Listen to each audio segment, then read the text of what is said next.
Você sabe por que sofremos tanto com o som em nossas igrejas? O técnico de som sofre, a banda de louvor sofre muito, o pregador, a comunidade e muitas vezes até a vizinhança. Eu quero mostrar para você uma pesquisa feita com igrejas do Brasil inteiro. Foram entrevistados técnicos de som, músicos de banda de louvor e a liderança dessas igrejas. A primeira questão apresentada nessa pesquisa foi com relação à mesa de som. Em sua igreja, a mesa de som é analógica ou é digital? Veja, 78% das respostas foram como analógica. Significa dizer que a maioria usam mesa analógica ainda. A segunda pergunta foi com relação aos sistemas de retorno. Como que é o sistema de retorno em sua igreja? A maioria respondeu que é feito 100% com caixas de chão mais os amplificadores de instrumentos.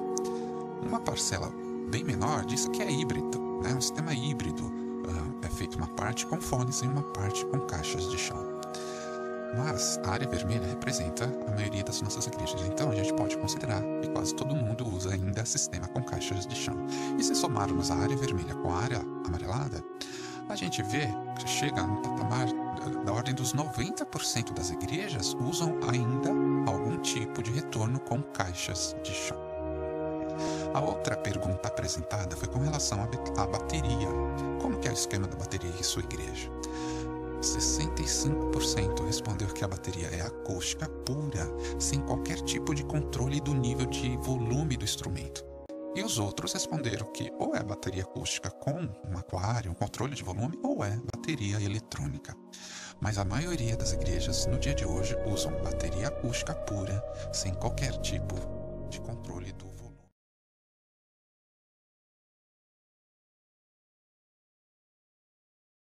Esse é o contexto das nossas igrejas. Bateria acústica sem nenhum tipo de controle do volume do instrumento. A maioria das igrejas usa mesa analógica pura, né? A maioria das igrejas usa retorno com caixas de chão. Até certo ponto, isso não seria problema algum se não estivéssemos falando de salas reverberantes e sem tratamento acústico. Quando somamos uma sala sem tratamento acústico, instrumentos percussivos de grande volume, sistemas de retorno baseado em caixas, tudo isso gerenciado por um sistema analógico extremamente limitado, o único resultado que essa expressão pode dar é algo amplamente insatisfatório. Entenda, não estamos aqui dizendo que bateria acústica é ruim. Isso foi usado no mundo profissional e é usado até hoje. Sistemas de retorno com caixas de chão, não estamos dizendo que isso seja ruim.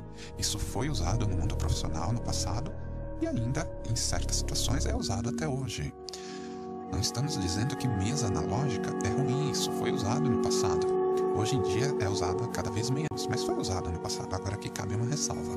No passado, as mesas analógicas usadas de forma coerente, de forma correta, vinham acompanhadas de inúmeros racks de processamento externo. Isto é, o grosso, o forte, a parte mais pesada do processamento do áudio era feito em periféricos. E isso não acontece nas nossas igrejas. Normalmente, temos apenas a mesa de som. Veja, toda essa situação não é novidade. O mundo profissional fora da igreja já lidou, vamos dizer assim, com essa expressão há muito tempo. Iniciativas sérias mesmo, de som indoor, lugares fechados, sempre considerou tratamento acústico. A variável bateria, por exemplo, evoluiu a ponto de se buscar controlar o nível de pressão sonora emitido por esse instrumento, ou usar uma bateria eletrônica. A variável sistema de retorno evoluiu fortemente para fones de ouvido. E a variável mesa de som, hoje nem se fala mais em mesa analógica. E o somatório e a otimização de cada uma dessas variáveis é que entendeu-se ser a melhor experiência possível. Mas a igreja vive o que se praticava na metade do século XX.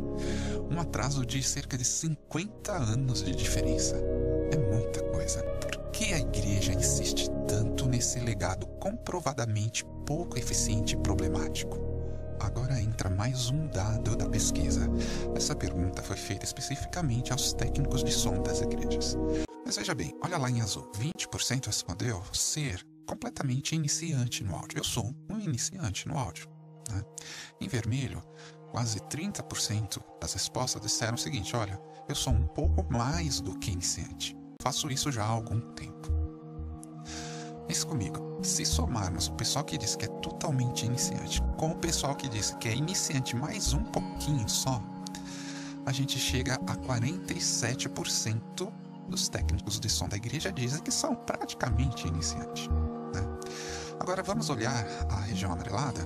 44% disseram o seguinte: olha, eu tenho um nível médio, já sei bastante coisa, mas ainda tenho muito o que aprender, tá certo?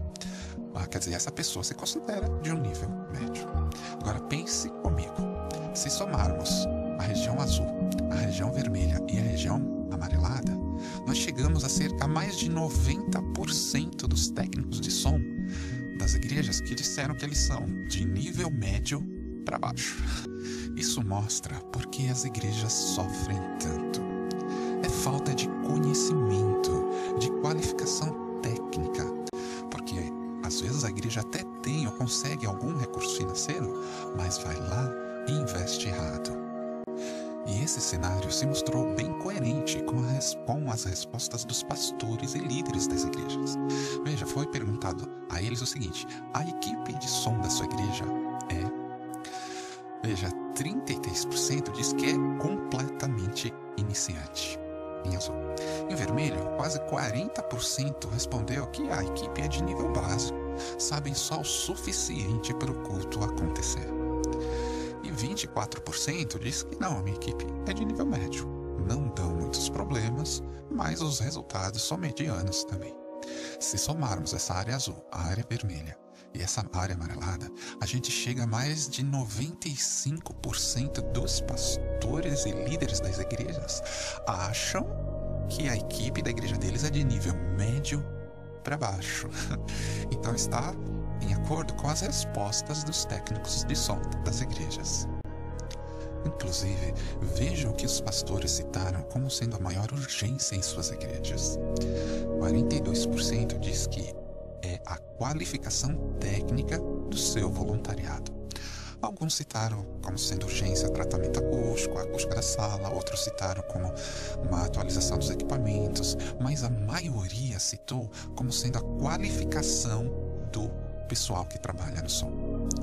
A realidade estrutural que está instalada nas igrejas, baseada numa visão do século passado, junto com uma carência aguda de qualificação e conhecimento, essas duas coisas juntas nos permitem entender por que a igreja sofre tanto com o som. Vamos mudar essa situação. Gerson Araújo, do canal Igreja.audio.